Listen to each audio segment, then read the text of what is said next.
out there, but the cost of care is still a very viable discussion point because liquid capital money is not what it was during the pandemic.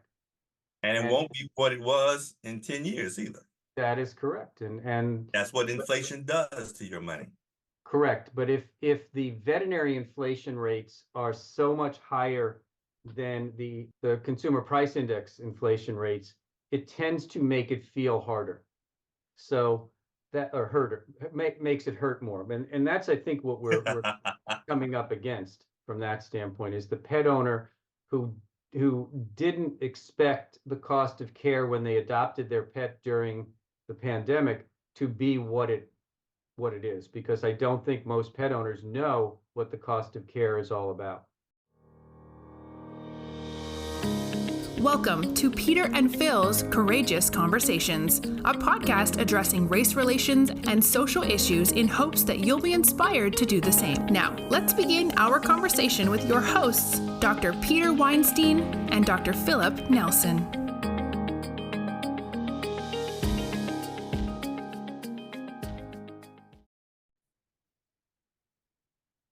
Welcome back, my friends, to the podcast that never ends.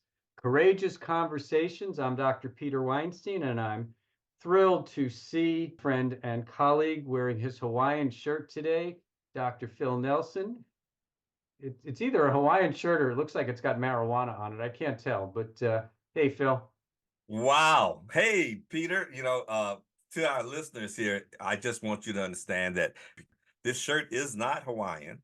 When I look at it, I think more of plantation colors, but then that may have to do with the differences in our upbringing. But good to see you, Peter, and good to be back. I want to give a special shout out to our producer, and she's told us to be sure to wish all of our listeners a happy 2024. We hope this is better than the pundits think it's going to be for you. And we want to thank you for supporting us. And we want to thank Nationwide for supporting us in 2023 and 2024 for their belief in our messaging, and that courageous conversations are an important part of life.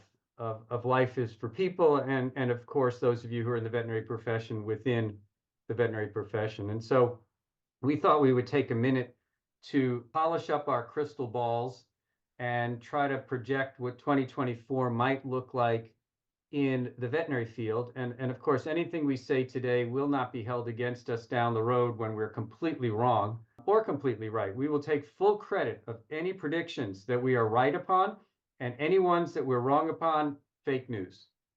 Yeah, and that's where Nicole comes in, because when we're wrong, we hope she cuts it out before you get a chance to hear it. But the message that we're sending actually aren't our opinions. The message is we need to hear yours, or others need to hear yours. And we're simply provide a format so that we can bring others in to express their opinion, because we love to challenge them anyway. And we also hope that by listening in, you might hear other opinions and challenge them to your friends and your colleagues. And hopefully, as a group, we'll come to an understanding about the issues that affect our profession and our society. So the topic that still seems to be top of mind, and it, by the way, it's not a veterinary specific topic, but I just saw a report yesterday that just showed how low unemployment is. And I think it said it's the lowest it's been for this extended period of time since the Vietnam War. Well, when unemployment is low and you're an employer, you have difficulty finding employees. And when you're looking at a niche market such as veterinary medicine, the ability to fill workforce issues at all levels, from animal caretakers to veterinarians, can be quite challenging. And we saw how COVID impacted the workforce, and as people were busy trying to find people, trying to retain people.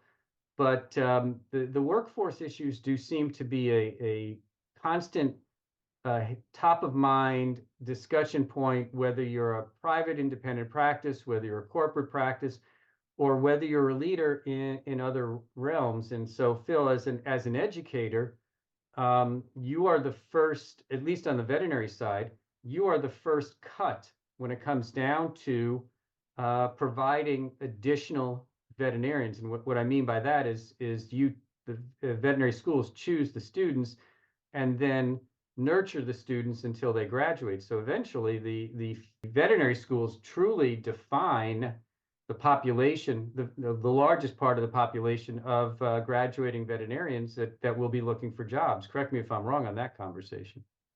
Well, it's kind of hard to correct you on this one because you're correct.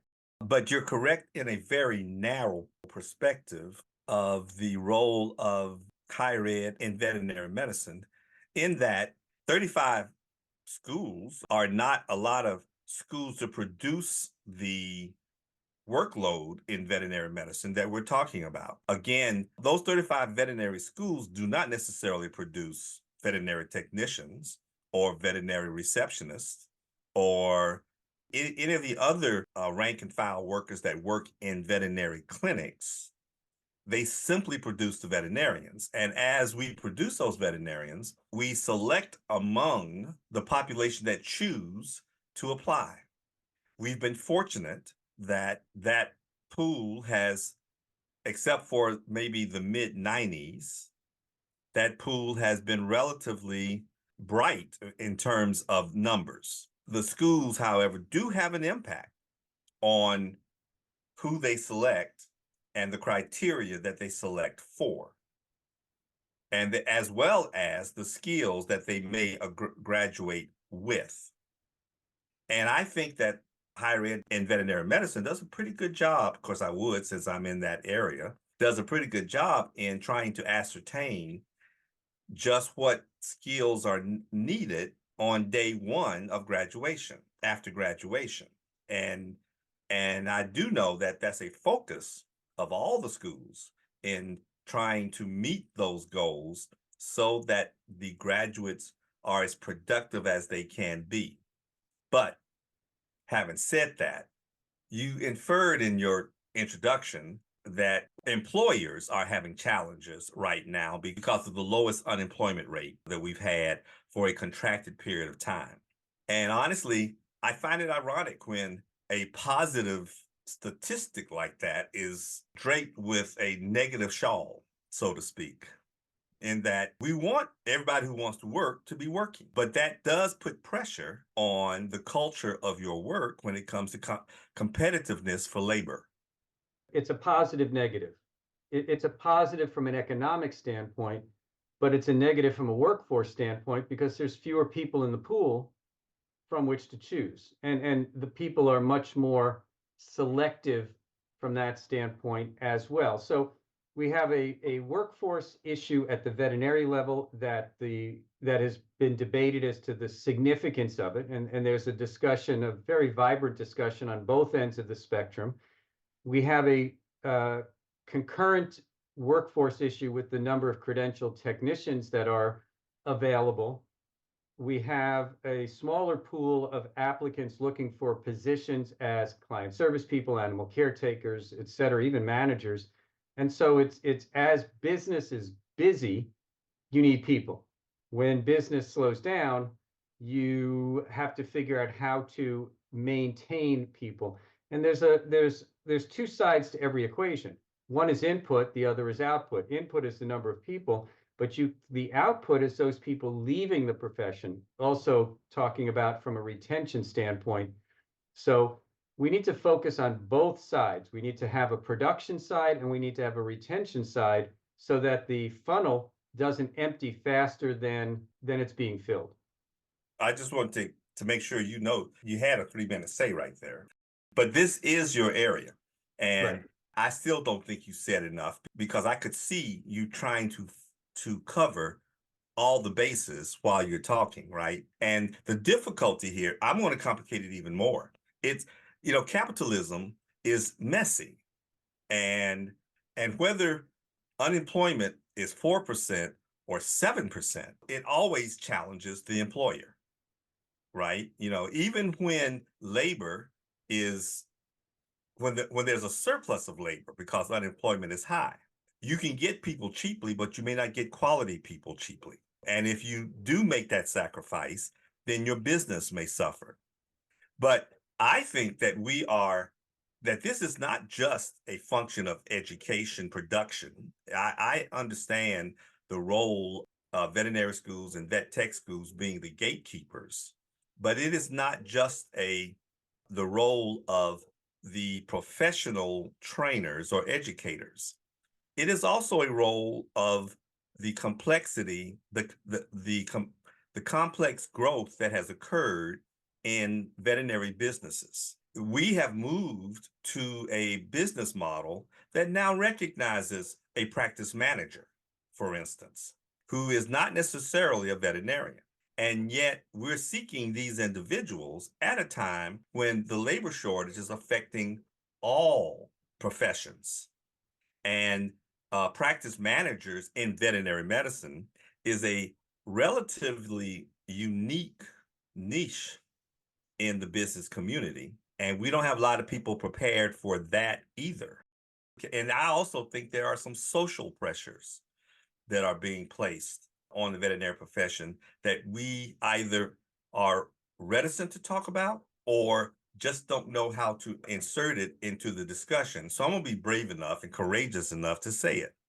Those people who are about to retire belong to one generation and are predominantly male. They're being replaced by new graduates who are predominantly female. Those people who are about to retire, who are predominantly male, are leaving practices that were either solo or two-person practices that the individuals, for the majority of their history, worked 60 to 80 hours a week, whereas the work ethic of our new graduates doesn't come close to trying to replace those hours for different reasons, i.e. family, etc., which also is related to the gender shift that we're seeing. Those things also create the gap in fulfilling the need for veterinarians. Well, I'm glad just everybody who was listening, that was Dr. Phil Nelson saying that, because I don't want to blame anybody or anything for the issues, except I would suggest what COVID actually did is it brought out the inefficiencies in the way we go about doing things. And that's at all different levels in terms of the delivery of veterinary care. And so part of the inefficiencies are utilization of people. And so, yeah, sometimes it takes two people to fill one full-time equivalent position because of the differences in generational changes that are going on. Sometimes it takes one person who works harder than others to be equivalent to two people. So we've got all of these moving parts that derive how a practice delivers. And there's been enough studies. IDEX did a study, AVMA has done studies about the inefficiencies within the practice. And we know that by increasing efficiencies, we could actually slow down some of the workforce needs if the output is better from the people that are delivering it and the practices that are delivering it from that standpoint. So this is a very complex economic and socioeconomic discussion that we have to be aware of. And as we're having this discussion, there are discussions about addressing some of the workforce changes or needs with additional seats at veterinary schools and additional schools adding a second term or classes going on concurrently with other classes. And also there are major discussions on adding a number of new veterinary schools that will help fill the funnel of veterinarians looking or going to veterinary school and ultimately graduating, that may address some of the perceived shortfall in the veterinary profession as well. So there are efforts to address some of the changes that might occur as a result of a generation. I mean, probably 30% of the hospital owners right now are baby boomers and older. and well, probably not much older than baby boomers, speaking from personal experience. But we've got some efforts that are being made to address the workforce needs on the veterinary side. The really difficult part comes on how do we address the workforce needs on the non-veterinary side? How do we find those people that fit the needs of our truly unique business models? And I don't care if you're equine, food animal, swine, research, veterinary medicine is really kind of a unique profession, isn't it, Phil? It is. And as a segue, I have a hard time calling people with as much gray hair as you have in your head baby boomers, but I guess baby boomers are. That's what exactly where they are right now. Thanks, Uh, Dad. huh? Thanks, Dad. You're welcome. So the one thing that I wanted to add, however, in adding to the complexity of these issues, and I want to make sure that I'm heard clearly. First, I'm not suggesting that the gender shift alone is the major contributing factor to the gap in the replacement of FTE. It is, as Dr. Weinstein said, it is more of a generational shift than it is the gender shift, although they both contribute both ways. But the entire younger generation, X, Y, and Zers, have different viewpoints on how they're going to support their family. I had a interview with one of the senior students that graduated last year while we were going through some interview tactics, and asked, "What are you looking for in your career?" And the first thing he was an older student who had 3 children, and the first thing he said was, "I want to have time with my family." That's a male saying this. And for baby boomers, we understand that the shift that even allowed a male to voice that desire has been dramatic over time.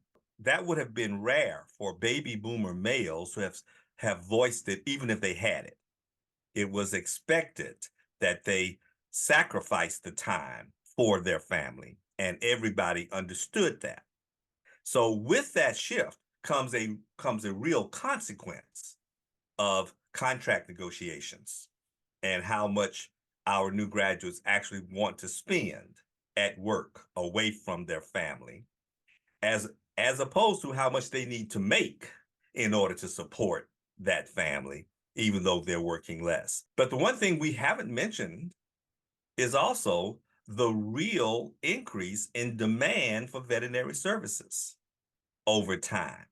We've talked about a lot of things in the last 20 minutes, but we haven't identified that there has been real gain in veterinary services. And I can only see that as a positive, but it is creating additional pressures on employers to meet those demands while maintaining concern for mental wellness and family issues and the culture of their practice so that they can retain people. That is why it becomes such a complex issue. And you can't just focus on educating more, even though I understand that there are inefficiencies that are being addressed. I defy anybody to show me a formula where they can eliminate this gap through efficiency. Yeah, it's multifactorial, and you need people and efficiency to shrink the gap from that standpoint. And it is the demand for veterinary services has been interesting. We thought that we were recession proof, and we pretty much are, but we're probably recession resistant because 2008 to 2012 did have an impact. It just didn't shut everybody down. And so that was a good thing on one hand. On the I other call hand, that recession proof, especially when it was the greatest recession since the Depression. well, yes, but we did have some attritions. Of So course. yeah, so the interesting thing though is the last 2 years, maybe a year and a half, the demand for veterinary services based upon the number of companion animal visits has actually been declining. And so when talking to veterinary hospital owners, as I do, many practices feel as if they are where they would have been if business had been the norm, 3 to 5% growth from 2019 to the present, taking the pandemic out of the equation. So there was this tremendous demand during the pretty much from June 2020 through maybe the middle of 2022, beginning of 2022. But for about 2 years, there was an amazing demand for veterinary services that pushed practices way beyond their ability to deliver. And it led to increases in salaries to help retain doctors or even to hire doctors. It associated with increases in fees to help cover the overhead costs, because when you increase salaries, you increase fees to help cover your overhead costs and maintain some of your margins. So it's really been interesting to talk to practices now who say, it's slowing down. I'm feeling it. I don't have the cash flow. I'm not seeing as many clients. And so we're starting to now deal with some other feelings, and this feeling of uncertainty that COVID brought us for one reason is now being felt with a level of uncertainty due to some of the other changes in terms of demand. And also, one more variable is we're starting to get more pushback from clients on the cost of veterinary care, because in looking at data, the veterinary inflation rate is higher than the pet product inflation rate, which is higher than the national inflation rate.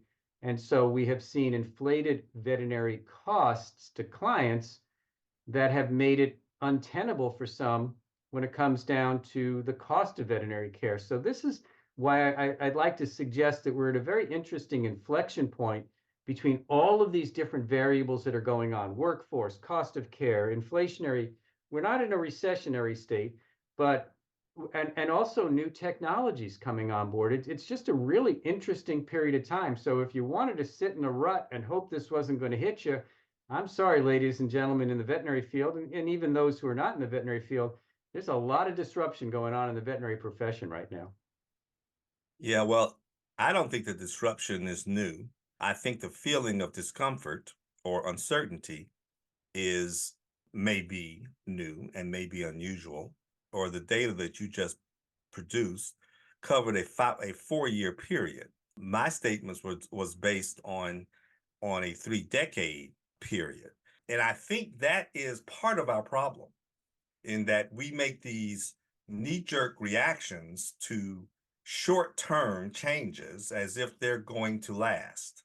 You suggested that in the response that we made to the sudden increase in demand during the pandemic, when people were at home a lot and decided they needed, for some reason, even more responsibility at home, and ended up getting more and more pets, and they emptied the shelters.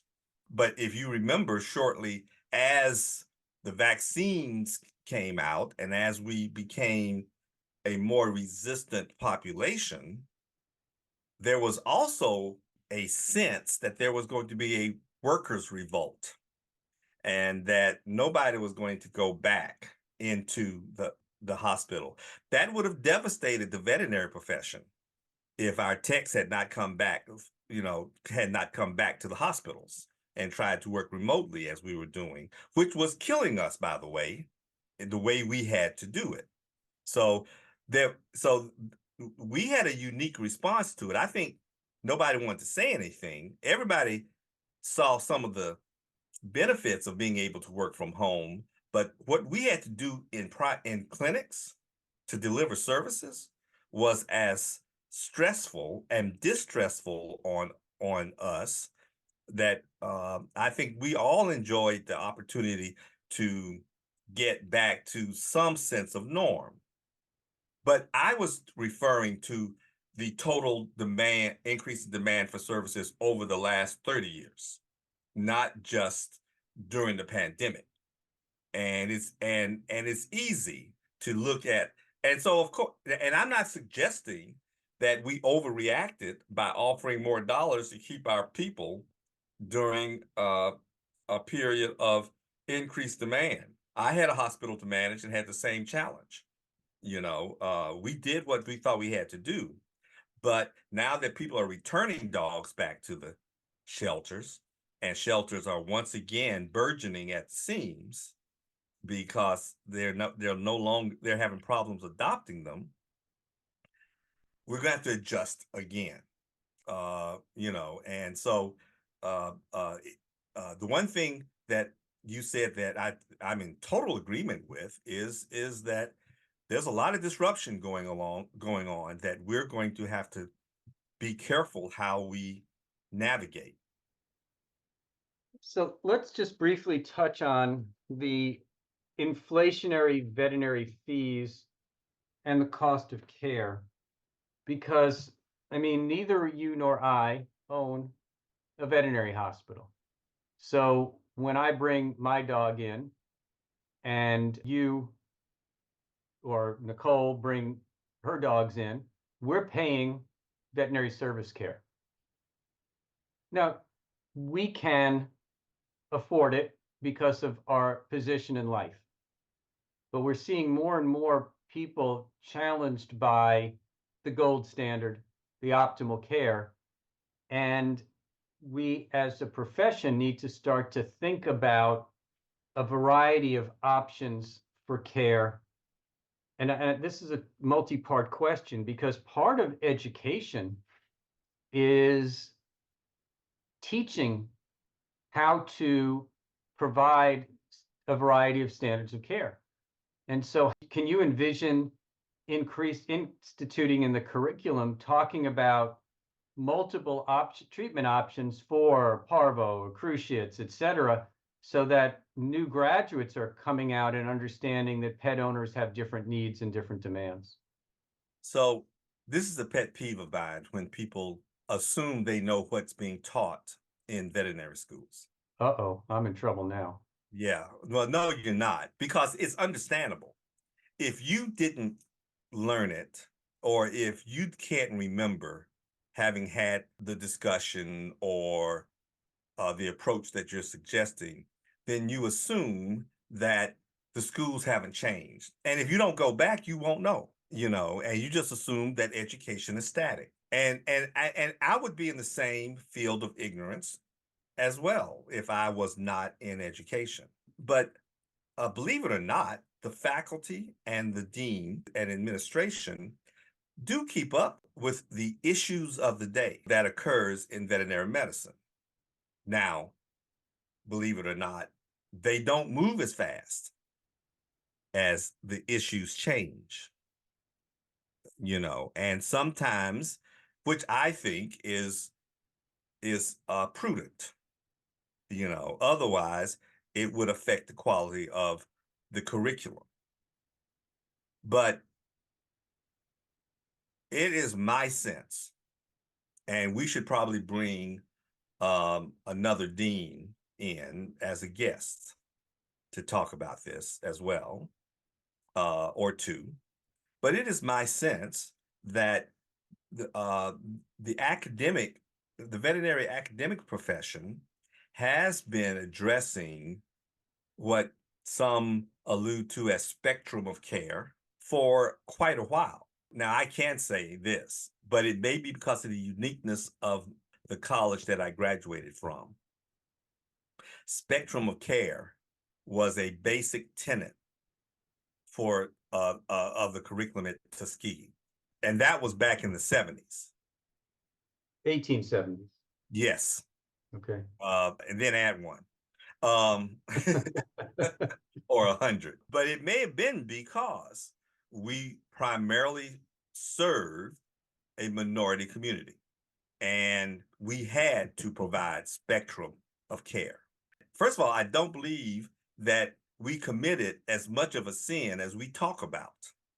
I do believe that our specialists in our institutions gave the effect that if you're not plating fractures, you're doing it wrong.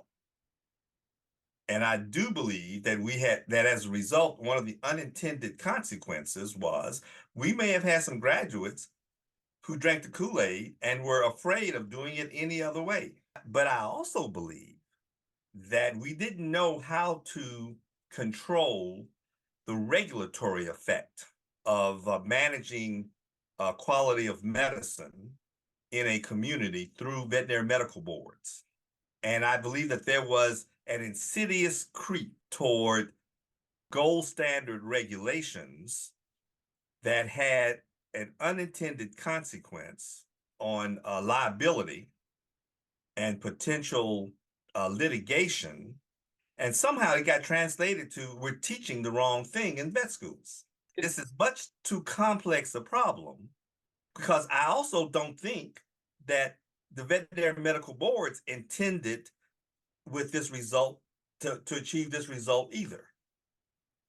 Well, by the way, if you bring the deans on, let's bring on some recent graduates and some veterinary students too, and just see how what their perceptions are as well. Well, because by the way, we could have talked about this offline, and we would have done that with both of us, since we both make the decisions.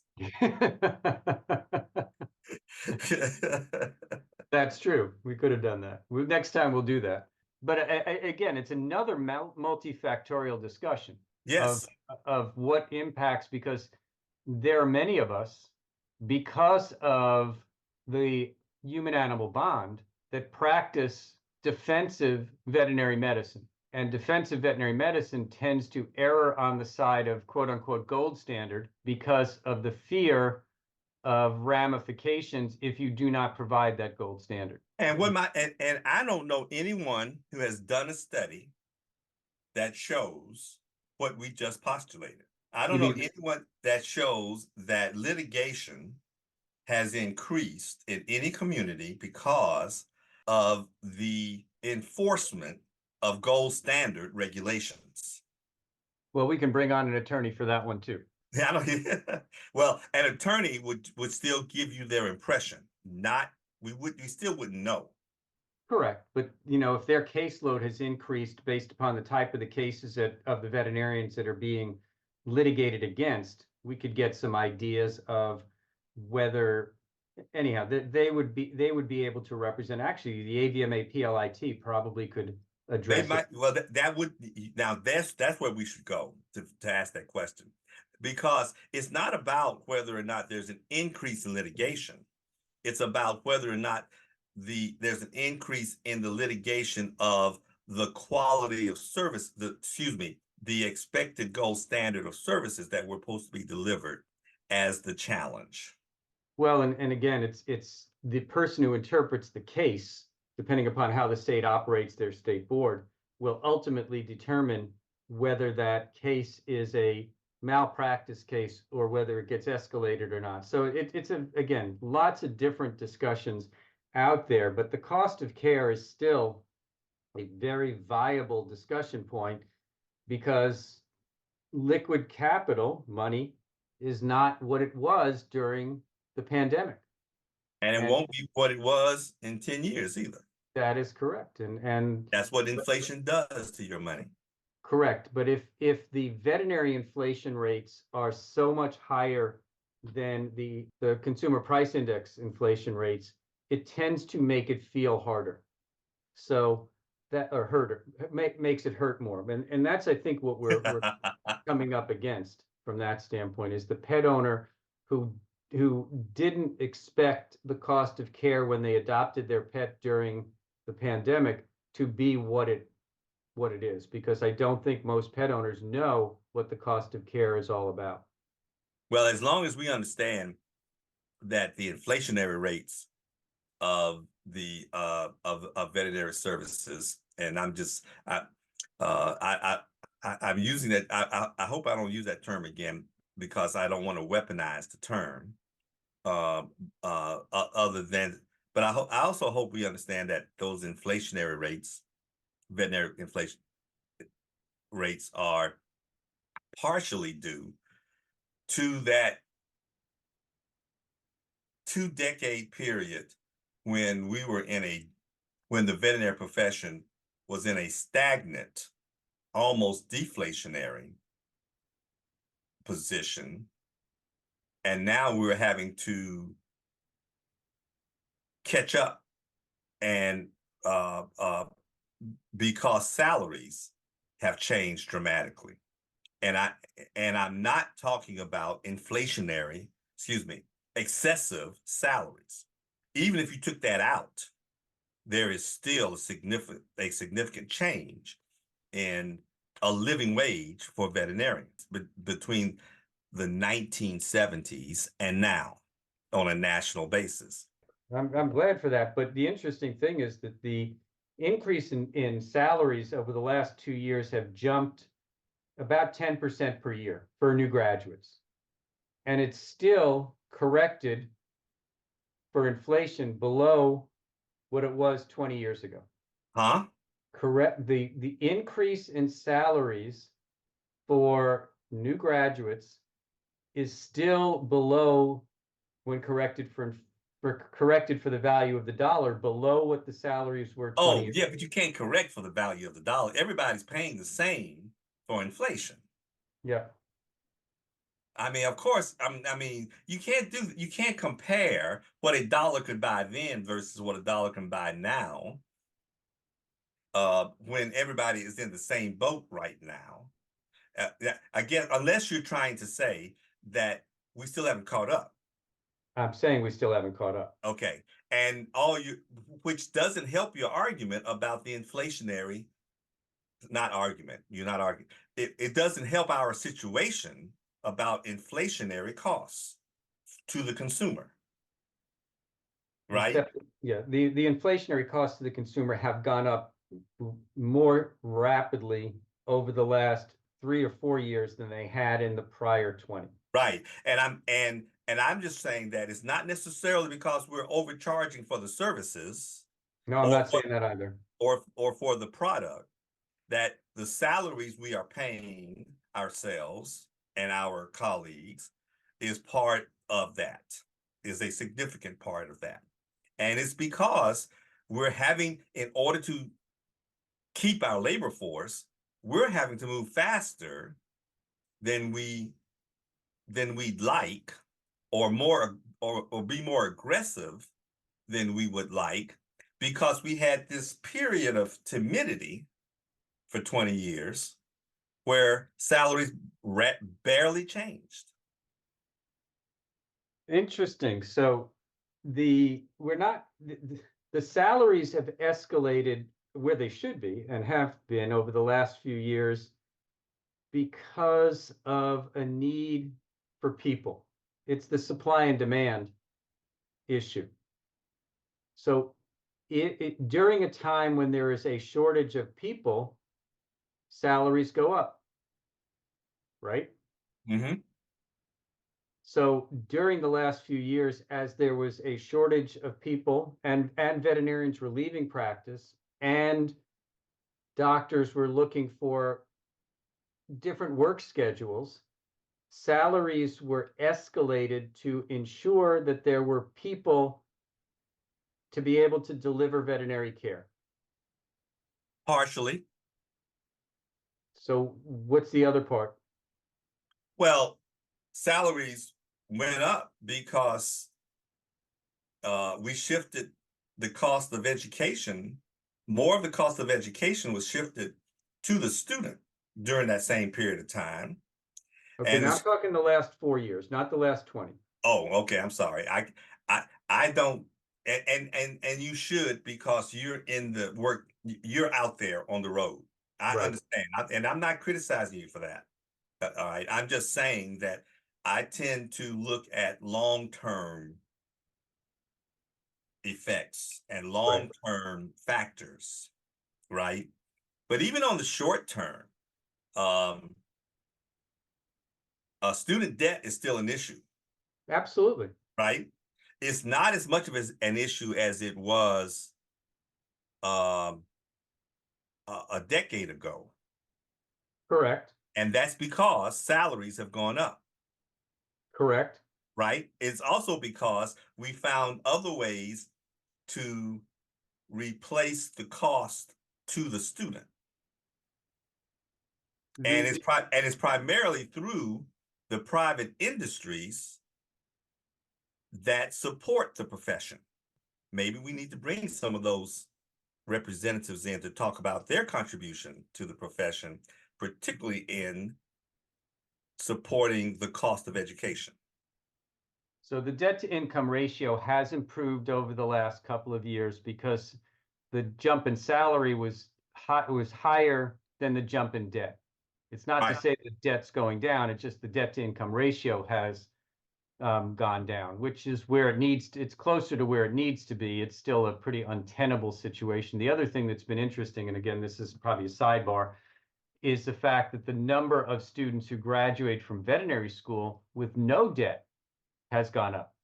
And so that tends to adjust the total debt picture from that standpoint. But all of these things are part of, again, this very dynamic world in terms of the veterinary business model and the education model and all of the different things that are going on at the same time in a profession that loathes change. Well, yeah, maybe. So what? I mean, change is going to come. Just because you loathe it doesn't mean you can change. You can change the change. No, but what it does is it adds to the discussion point from earlier in terms of discomfort. So when you are comfortable with the status quo and one molecule goes out of whack, all of a sudden you don't spin the same way. But we aren't comfortable with the status quo. Who is we? Good question. I'm talking about the same profession you're talking about. You Okay. started this whole discussion by saying that the people you're talking to are uncomfortable. Correct. And so who is we? Who are you talking to? I am talking to practicing veterinarians, practicing managers. Well, then they are the we. Okay. Well, you said we, and I just followed up with we all the way home. The we is the boots on the ground, grassroots people that we produce out of veterinary schools who are delivering veterinary care and services to the consumers. Yeah, and my point is that I feel like we're going in circles here right now because this began with the veterinary profession hates change. Correct. And that they are comfortable with where they are. And I just want to remind you, you start this conversation by saying they are not comfortable where they are right now. They're not comfortable where they are right now because of the change. Okay, well, so they're going to have to change. Reluctantly. Well, Let me put it this way, Phil. If we didn't have a pandemic. Oh my God. If we didn't have a pandemic, do you think anybody would have been doing curbside? Of course not. That's the biggest change to hit veterinary medicine since James Herriot. Yeah, and what's your point about that? My point is we did it because we had to. And my point is that we are changing now, not by choice, but by chance, by the fact that there's so many variables and things going on right now. But you've also said that some of the changes we have to respond to were also induced by the pandemic that's gone away. Correct. But we have to look at what happened and decide what was good that occurred in the pandemic and what was disruptive during the pandemic, and we should return back to normal. My bottom line feeling is we shouldn't go back. We should try to figure out where we want to go going forward. And that's at all levels. That's at the education level, it's at the private practice level, it's at the corporate practice level, and it's at the association level. I think it's a perfect time to start to make the painful changes that we need to make. Maybe our problem is that we're trying to return to normal. That is a problem. That's called you used that phrase just now that maybe we should, as if we actually have the luxury of picking what works, what we want to keep, and throwing away the rest, and then we're going to call that normal. Well, if we pick what we want to keep, that wasn't there when it was normal. If we picked what worked better, that was good change. That was a change that we decide that we are making an affirmative decision, and I'm using that word on purpose, the affirmative decision to keep those things that we think were better. that improved our lot. That, that is called this data-based decision making. And we're going to throw away curbside management because we know what it did to our people and to our patients and our clients. And that is called data-based decision making. But when we end up, we will not be in the pre-pandemic environment anymore. So, to wrap this up, the conversation started with, what does 2024 look like? And so we've gone from normal to abnormal to new normal. And part of looking at things going forward is every new normal will have a next normal. And that this is where we should be focusing, is on what is the next normal and what is the next normal after that. And there will be changes in all of the different silos that impact the veterinary profession to continue to move towards the next normal. Normal may be comfortable, but normal isn't necessarily optimal. Well, for those who adopt that position, more power to you. I'd rather not try to spend my time describing the next normal. I'd rather spend my time identifying the next better. And once I've achieved what you may call the next normal, I'll be looking at the next better. Oh, I am getting bitter with your better. So, Phil, you got my head spinning. And so I enjoyed the conversations, Pete. I learned a lot. This is your area. To our listeners, you should know that my head's hurting too, just trying to keep up with the spin and the issues that are bouncing around in this business head, trying to assimilate some cogent response, not just for himself, but for the profession. And Peter, I want to tell you how much I appreciate the service you provide to profession in at least challenging us to look at it from a different paradigm. Well, I appreciate that. And for those of you who can't see Phil right now, which is all of you, if you remember the TV show Kojak, I think Kojak always walked around with a Tootsie Pop in his mouth. Who loves you, baby? Who loves you, baby? Well, love you, Phil. Love you, Peter. And we love all the people who are listening to us. I hope you got a better idea of some of the economics of the profession. And we're going to continue to have this because I love getting a word in edgewise every once in a while with Phil. And when I have a topic that I can do so, like economics, I'm going to drive that car. So thank you, Phil. Thanks for bearing with me. And thanks to our listeners. Thank you, Nicole, and especially thank you to Nationwide. This is a fun way to kind of kick off some of the situation in 2024. And we'll come back at the end of the year and we'll see how close we weren't to coming close to any idea of where the next normal or the optimal normal will be. Happy New Year and look for the better. Oh.